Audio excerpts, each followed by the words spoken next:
नमस्कार, स्वागत है आप सभी का दिव्य दिशा दर्शन पॉजिटिव वाइब के मंथली स्प्रेड कार्ड सेशन में। अब बात कर लेते हैं 3 नंबर पर्सनालिटी वालों के लिए अप्रैल क्या लेकर के आ रहा है, क्या एनर्जी रहने वाली है। सबसे पहले बात करेंगे अप्रैल मंथ का थीम आपके लिए क्या है। अप्रैल मंथ क्या आपके लिए लेके आ रहा है, किस तरफ आपकी एनर्जी होनी चाहिए, फोकस होना चाहिए ताकि और पॉजिटिव रिजल्ट्स आप लेकर के आ पाए।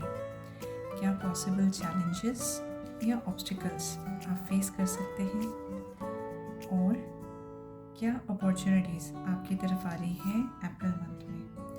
क्या एडवाइस आपके लिए रहेगा, कोर्स ऑफ एक्शन क्या रहेगा फॉर द मंथ ऑफ अप्रैल और आउटकम क्या रहेगा आपके लिए। सबसे पहले बात करते हैं थीम ऑफ द मंथ, आपकी एनर्जी, अप्रैल की energy for you. Ace of wand. Ace of wand बात करता है न्यू बिगनिंग, न्यू स्टार्ट की। एस ऑफ वॉन्ड बात करता है आपके अंदर के पैशन की। तो अप्रैल मंथ की अगर बात करें, आपके लिए ये एक समय है जहाँ पे आप अपने न्यू अपॉर्चुनिटीज़ प्रोग्रेस के साथ में आगे बढ़ेंगे। आपके अंदर एक अलग तरीके की एनर्जी रहेगी लाइफ में कुछ करने की, आपके नाम से रिलेटेड, काम से रिलेटेड, अपने रिलेशनशिप से related. This would be a new kind of you in the month of अप्रैल। यहाँ पे कई चीज़ों में आपको ब्रेक थ्रू मिलने के चांसेस हैं। तो अगर बात कहें अप्रैल मंथ की टुवर्ड्स यू या your energy towards April month, it's all positive. It's all about growth, abundance, creativity, actions in life. अब बात करते हैं आपको किन चीज़ों पे फोकस करने की नीड है, आपका स्ट्रेंथ क्या होना चाहिए।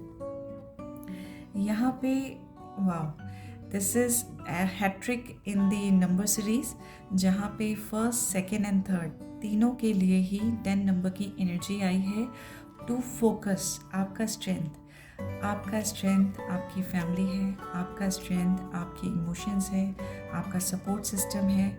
तो यहाँ पे आपको फोकस करने की नीड है अपने फैमिली लाइफ में, अपने इमोशंस में, अपने सोशल सर्कल में जो आपके वेल विशर्स हैं इन ट्रू सेंस।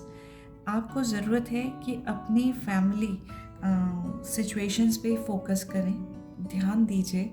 जो भी आपके लाइफ में टर्निंग लीफ आ रहा है उसके साथ साथ नज़रअंदाज नहीं करना है। तो अपने परिवार को, अपने परिवार की ज़रूरतों को, domestic harmony, family reunion, contentment आपके लिए ज़रूरी रहेगा in the month of April. अपने इमोशनल हेल्थ का भी आपको ध्यान रखना है, फोकस करना है, वही आपको आगे बढ़ने में मदद करने वाला है। अब बात करते हैं पॉसिबल चैलेंज या ऑब्स्टिकल्स की। तो यहाँ पे 8 ऑफ पेंटिकल की एनर्जी है। 8 ऑफ पेंटिकल बात करता है हार्ड वर्क की। 8 ऑफ पेंटिकल बात करता है परसिस्टेंट एनर्जी की। अब यहाँ पे चैलेंज के तौर पे क्या आएगा कि आप जो है जितना भी हार्ड वर्क कर लें, वहाँ पे वो रिजल्ट्स आपको ना मिल पाना जो आप डिज़ायर्ड वे में सोच रहे हैं अपने बारे में। यहाँ पे अपने आप के लिए, अपने क्राफ्ट के ऊपर वर्क करना, समय देना आपके लिए थोड़ा सा मुश्किल हो जाएगा। देखिए, फोकस करने का नीड कहाँ पे आ रहा है, फैमिली के लिए। चैलेंज पे क्या आ रहा है, 8 नंबर की एनर्जी। हो सकता है अपने काम के चलते आप अपने परिवार को उतना समय ना दे पाएँ, और जो आप काम कर रहे हैं उस मोमेंट पे भी आपको लगे कि मैं जितना हार्डवर्क कर रहा हूँ मुझे वो रिज़ल्ट नहीं मिल रहा है, क्योंकि ये रिज़ल्ट आपको डिलेड हो सकता है। इमीडिएट रिज़ल्ट के लिए एक्सपेक्टेशन ना रखें, फोकस करें कि स्किल डेवलपमेंट पे फोकस करें कि आज की अगर डेट पे मुझे रिज़ल्ट नहीं मिल रहा है तो उसका रीज़न है कि मेरे को अभी और वर्कआउट करना है। तो यही आपके लिए थोड़ा सा चैलेंज है, ठीक है। इमीडिएट रिज़ल्ट ना मिलना ये आपके लिए थोड़ा चैलेंजिंग रहेगा। क्या अपॉर्चुनिटी है, क्या न्यू बिगनिंग है आपके लिए, पेज ऑफ पेंटिकल्स की तरफ जाते हैं। पेज ऑफ पेंटिकल बात करता है आपके एम्बिशंस की, आपके गोल्स की, आइडियाज़ की। तो यहाँ पे आपकी तरफ क्या आ रहा है, कुछ मनी अपॉर्चुनिटी तो डेफिनेटली आ रही है आपकी तरफ अप्रैल मंथ में। साथ ही साथ मैनिफेस्टेशन वाला जोन भी ये लेकर के आ रहा है। यहाँ पे स्किल डेवलपमेंट जहाँ जो आप जिस पे जितना एफर्ट कर रहे हैं उससे लिंक्ड होकर के कुछ चीज़ें आपकी तरफ आ सकती हैं इन टर्म्स ऑफ फाइनेंसेस, ठीक है। मैनिफेस्टेशन कुछ आपका होने के चांसेस हैं। तो this is a very good thing जो कि आपके लाइफ में आता हुआ दिख रहा है। एडवाइस क्या है आपके लिए? एडवाइस में जजमेंट का कार्ड है। एडवाइस या आपका कोर्स ऑफ एक्शन, पास्ट में जो गलतियां हुई हैं उनसे सबक लीजिए और फिर आगे बढ़िए। पीछे कुछ ऐसे एपिसोड हो चुके हैं जिसने आपको संभाला है, आप बिल्कुल गिरते गिरते बचे हैं। इस तरह की एनर्जी आपकी लाइफ में ऑलरेडी आ चुकी है। अब अप्रैल मंथ में आपके लिए एडवाइस यही है कि पास्ट एक्सपीरियंस से सीखिए और अपनी विजडम के साथ में आगे बढ़िए। जजमेंट सेज अबाउट कि अभी आपको जो है इनर कॉलिंग पे, अपनी इंट्यूशन पे थोड़ा सा वर्क करना है और उसके बाद ही कोई डिसीजन लेना है। ये टाइम है अवेकनिंग का। आपको जो है जागना है और जो गलतियाँ हो चुकी हैं उनको दोहराना नहीं है। आपका कोर्स ऑफ एक्शन यही है, पास्ट एक्सपीरियंस से सीखें और आगे बढ़ते हुए सही काम ही करें। जो चीज़ें औरों को नहीं पता उसका मतलब ये नहीं है कि सच्चाई कहीं छुप रखी है। वो अब आपका खुद का ज़मीर है, खुद के अंदर का, जैसे हम कहते हैं कि what we are we know that in a mirror. आप वो किसी चीज़ को बताएं ना बताएं, तो यही चीज़ कहा गया है यहाँ पे भी कि यू नो योर सेल्फ। अगर आपको लगता है कि बाकी लोग आपको नहीं जानते, आपकी गलतियों को अभी नहीं पहचान रहे हैं, आप जानते हैं और बस उतना जानना ही काफ़ी है। तो अपनी गलतियों से सीखें और आगे सही समझदारी के साथ में बढ़ें। अब आउटकम क्या रहेगा? एस ऑफ पेंटिकल का यहाँ पे कार्ड है, बहुत ही खूबसूरत एनर्जी है। At the end of a month यहाँ पे आपको फिर से न्यू बिगनिंग, जैसे कहते हैं कि ये लाइफ की जर्नी अब शुरुआत हुई है, तो उस तरीके से आपके लिए फिर से बिगनिंग लेकर के आएगा। कुछ नई शुरुआत की इंडिकेशंस आपको अप्रैल मंथ में ही हो जाएगी। यहाँ पे आपके पास में कई सारे करियर अपॉर्चुनिटीज़ भी आने के चांसेस हैं। आपकी जो मैनिफेस्टेशन कर रहे थे आप, वो पूरी होने के चांसेस हैं। उस तरफ आगे बढ़ने की एनर्जी है, स्टेबिलिटी है, सिक्योरिटी है, प्रॉस्पेरिटी है। तो इन टोटलिटी आपकी लाइफ में काफ़ी सारी चीज़ें हैं जो पॉजिटिव हैं। बस सिर्फ ये देखना है कि हार्ड वर्क से नहीं घबराना, ठीक है। अपनी पास्ट की गलतियों को नहीं दोहराना, अपने परिवार को वो प्रायोरिटी देनी है जिसके वो हकदार हैं, समय निकालना है उनके लिए, ठीक है। तो अप्रैल मंथ आपके लिए बहुत प्यारी एनर्जी लेकर के आ रहा है। Choose wisely, act wisely, that is the मंत्र फॉर यू। चार धाम ओरेकल कार्ड से देख लेते हैं आपके लिए क्या मैसेजेस आ रहे हैं for 3 number personality. Messages, guidance, चार धाम ओरेकल कार्ड से क्या मैसेज, क्या गाइडेंस देना चाहिए 3 नंबर पर्सनालिटीज़ को। 3 नंबर पर्सनालिटी क्या गाइडेंस देना चाहिए? ओके, सबसे पहले Rameshwaram ji, vows made in pain can be broken in peace. देखिए फिर से मैं ये चीज़ कहूँगी, vows made in pain can be broken in peace. Let go of old survival promises like I will never trust again were made in trauma. They can be gentle undone now. यहाँ पे आपको क्या चीज़ें हैं जो यहाँ पे हमारा जजमेंट कार्ड भी कह रहा है कि पास में हुई कुछ गलतियाँ हैं जिनको आपको नहीं दोहराने का संकल्प लेना है। बहुत हार्ड तरीके से ये मैसेज आ रहा है। और दूसरा, हो सकता है आप में से कुछ लोगों ने कुछ प्रॉमिसेस तब किए हों जब आपको नीड लगा हो इमोशनली, एनर्जेटिकली, और उस मोमेंट पे जो आपने प्रॉमिसेस करी हैं और वो आपके पेन का कारण बन रहा है, तो उसको आपको रिलीज़ करने की ज़रूरत है। और साथ ही साथ कुछ ऐसे लोग भी हैं आपके इस ग्रुप में जो चीज़ कहते हैं because of the past experience we will not be able to trust again. हम लोग ट्रस्ट नहीं कर पाएंगे। जो पेन के वजह से आप इस डिसीजन में आए थे उसको अब आपको लेट गो करने का नीड है। सिर्फ सर्वाइवल मोड में ना आए।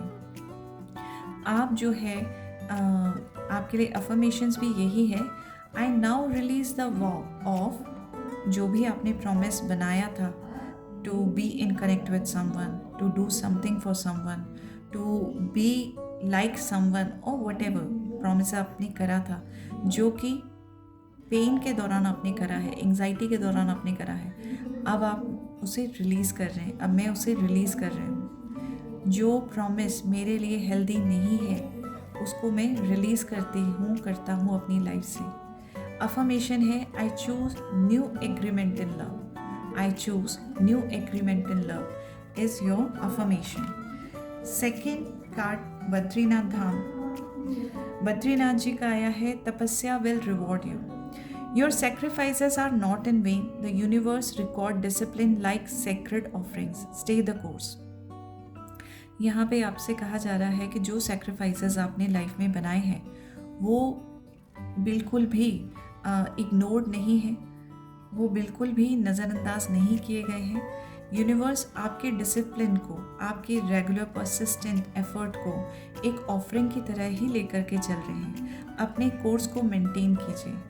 रिचुअल आपके लिए ये दिया गया है कि आपने 9 दिनों के लिए एक लैम्प मतलब दिया जलाना है और इसको एक कंटिन्यूटी के साइन के तौर पे संकल्प लेकर के कि हाँ मैं अब से 9 दिन तक बद्रीनाथ जी के नाम से दिया जलाती हूँ और उनसे और खुद से प्रॉमिस करता हूँ कि I walk bye my path with sacred effort. मेरा जो जर्नी है, मेरा जो सोल जर्नी है, उस पे मैं अपने सेक्रेड एफर्ट्स के साथ में चलता हूँ, परसिस्टेंस के साथ में चलता हूँ और कंटिन्यूएशन के साथ। Persistence is all about your continuity in your efforts. ऐसा नहीं है कि रिजल्ट नहीं आ रहा है तो you will leave it. With trust, with faith आपको ये चीज़ें करनी है। This is only a showcase that I believe in divine, I believe in divine timing, I believe in divine decisions, जो आज की डेट में मुझे भले ही अच्छे ना लग रहे हों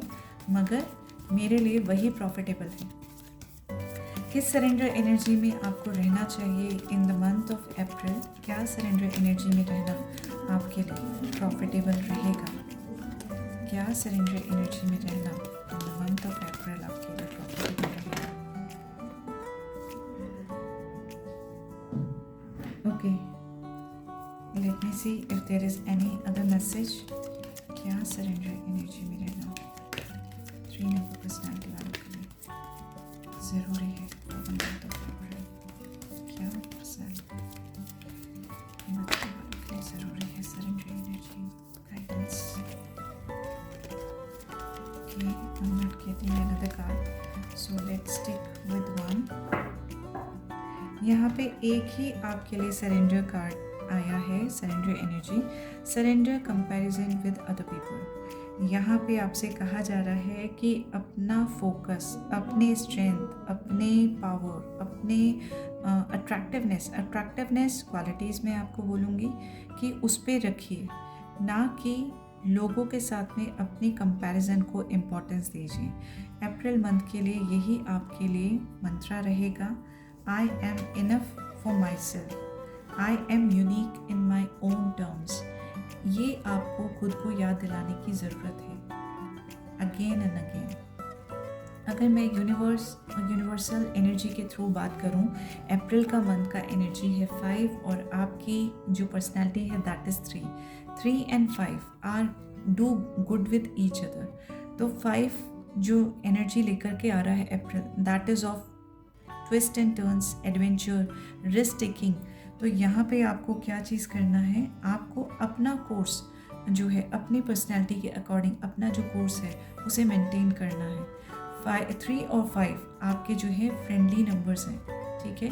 हाँ, यहाँ पे हो सकता है कि कई बारी सिचुएशन आपके अकॉर्डिंग ना हो, लेकिन उस टाइम पीरियड में आपको जो है अपने ऊपर ही काम करना है। Instead of worrying about the situation which surrounds you, you have to focus upon your own strength, your own knowledge, your own experience, और अपने past experience से सीख करके आपको काम करना है।